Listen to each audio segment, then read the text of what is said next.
Is West Virginia a contender to win the Big 12 championship? And moreover, a contender to go to the college football playoff based on their standing in the Big 12 and an opportunity to play in Arlington later this season. What I will show you if you're watching on YouTube is the graphic of where I had West Virginia predicted preseason. I had them beating Penn State, Albany, Pittsburgh, losing to Kansas, winning at Oklahoma State. I don't know how on God's earth. Am I a good analyst? Uh-oh. I had West Virginia winning at Oklahoma State preseason. Many are saying. Also had them winning at home against Iowa State. I have them winning against Kansas State. Again, this is my preseason prediction. Then losing at Arizona, losing at Cincinnati, which seems reasonable since he's good. Beating Baylor, beating UCF, and then losing at Texas Tech. Where West Virginia does sit instead is undefeated in Big 12 play. They lost to Pitt. They lost to Penn State, but they just beat Oklahoma State on the road. They severed Kansas a couple weeks ago. And now going into a game against Iowa State that is massive, what I can tell you about West Virginia is they control their own destiny for the college football playoff as an undefeated team in the Big 12. And they look completely different than they did in that Pitt game. And you know what? That Pitt game doesn't matter at all now. It doesn't. It's a fugazi. It went away. Oh, yeah, well, that Penn State game, they showed they can't compete at the highest level. No, doesn't matter. As long as you win the Big 12 conference, you can go to the college football playoff. And for West Virginia, they look like a different football team. This week, they looked like a completely different football team against Oklahoma State. And what I was trying to say, I don't know if Neal Brown wasn't listening to Locked On Big 12 or if he forgot how to do the whole football coaching thing. You have at your disposal, C.J. Donaldson, very good at football. Garrett Green, Jaheim White, those three guys are unbelievably good and can run the ball at an elite level. And then I said it preseason, he's one of my favorite stories in all of college football. He is my favorite player on the West Virginia roster. I was touting him in August, touting him in July, ready for this guy to have a breakout year. And I still wouldn't say it's breakout yet, but my gosh, he's been a huge weapon when needed. Hudson Clement, there is a wide receiver unit at West Virginia that has stepped up in the last couple of weeks and made this offense what was advertised. It was against Pitt. The defense fell apart. The offense has been there, then the defense falls apart. These last 2 weeks, this past week, namely, offense there, defense there, consistency there. Yeah. Hey, let's get a little funky and throw Nico Marchiel in there. Boom. Jaheim White. Boom. Garrett Green. Boom. And then the defense, which has been a unit that was so porous analytically.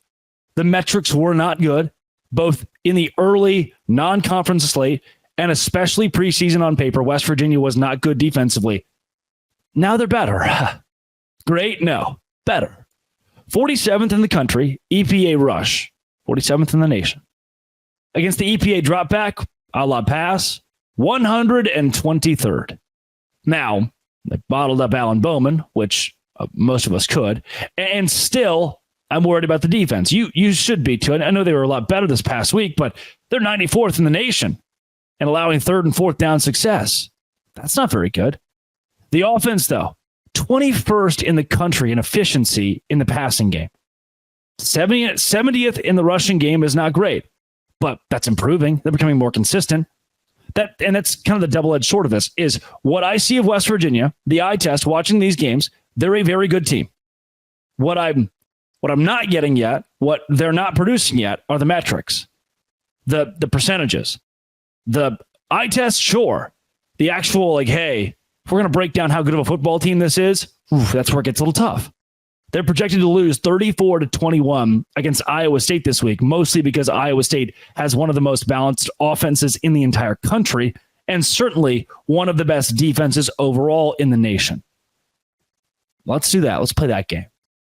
If you lose to Iowa State, which West Virginia is projected to do so, moving forward past that, Kansas State's not easy. I mean, luckily both these games are at home, and you're playing at night, and the metrics that you get don't really factor in the, whole, hey, West Virginia at a home game at night is an insane place to play. That will have an effect on the Iowa State game, and the fans should show out in full force for West Virginia, as I'm sure they will. You got Iowa State, they're a top 15 team. Kansas State's a top 20 team. We've seen Arizona beat Utah. We've also seen them get killed by BYU. We've seen Arizona get not killed by Texas Tech, but lose to Texas Tech as well. Killed by Kansas State, that beat Arizona, and then BYU killed Arizona. BYU killed Kansas State, so transitive property. We've seen Arizona lose to Texas Tech and Kansas State. We've also seen them beat Utah. They're one of those directors of chaos in this conference. At Cincinnati, that game's tough. Baylor at home, UCF at home. Both very winnable. You should win both. Texas Tech on the road. That's a much improved Texas Tech team. There is a world, because of the way the home slate stretches out for you. Iowa State, at least it's a home game. Kansas State, at least it's a home game. Those are both now winnable because they're in Mountaineer country. You get them in Morgantown. Arizona on the road, that's winnable. Cincinnati, winnable. Baylor, UCF, you should win. And Texas Tech's not off the table because of the Big 12's parity. With you at an undefeated 2-0 record, after the way you played against Oklahoma State, you replicate that performance, and West Virginia, at the very least, has a shot. Can I definitively say I trust West Virginia moving forward? I trust Neal Brown that this team will be a contender in the Big 12. Not yet. Can it? Yes. Are the numbers there right now? No. If you continue to rely on the two-headed monster of Jaheim White and CJ Donaldson, make it a three-headed monster if you want with the legs of Garrett Green. If you rely on those things, give it out to Hudson Clement. The defense plays the way it did against Oklahoma State, which, if not for that garbage time touchdown, I'm calling it garbage time, the game was over. If not for that, you have held Oklahoma State's starting quarterback, starting offense to one touchdown and held Ollie Gordon in check and held their rushing attack to like 30 total yards the entire game. That level of defense, combined with the balance of offense, West Virginia, it's not just, oh yeah, we could win the rest of the way. You should. You should win at home. You should win at home in the Big 12. When you're a team that's on the top half of this conference, you should be able to beat up on Arizona based on their offensive inconsistency and defensive inconsistency. You should be able to win against Cincinnati. That atmosphere is not going to deter you. It's not going to phase you. They have a good offense? Yes. Is their defense going to slow you down? They don't have to. We saw them give up 44 to Texas Tech. The way everything has moved here for West Virginia, the way everything's panned out, namely because Arizona's not as good as we thought preseason. Baylor's bad. UCF's not near as good as what we thought preseason. Texas Tech still has question marks, though could be a Big 12 championship contender in the same way that you are.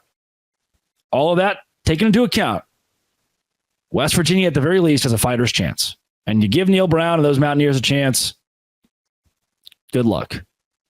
Because they can win. They can do the win thing. Coming up tomorrow, I'm going to talk a lot about, the Big 12. This has been and always will be Locked On. Thanks for making it your first listen every single day. Dose Grande.